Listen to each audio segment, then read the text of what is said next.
Pak Afghan Torkham get پر lock down کی وجہ سے پھنسے افغان شہریوں میں افطاری اور لنڈیکوتل میں یتیم اور بے سہارا بچوں میں عید کے تحائف تقسیم کیے گئے. تفصیل محمد اللہ خان آفریدی سے.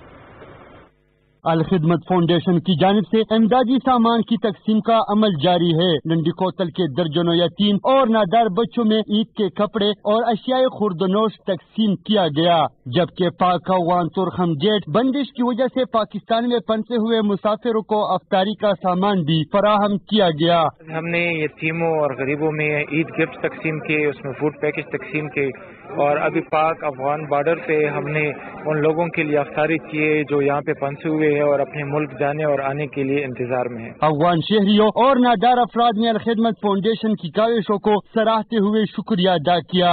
نہ صرف لنڈیکوتل بلکہ پورے پاکستان میں جتنے بھی غریب یتیم ہیں ان سب میں بلا سیاست بلا تفرق راشن وغیرہ ہے، دوسری امداد ہے وہ بالکل کرتے ہیں. الخدمت فاؤنڈیشن نے شروع دن سے ہی اپنے تمام تر خدمات ضلع انتظامیہ کے حوالے کی ہے.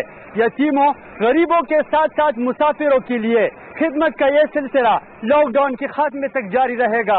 محمد اللہ خان آفریدی، پاکستان ٹیلی ویژن نیوز، تورخم بارڈر، خیبر.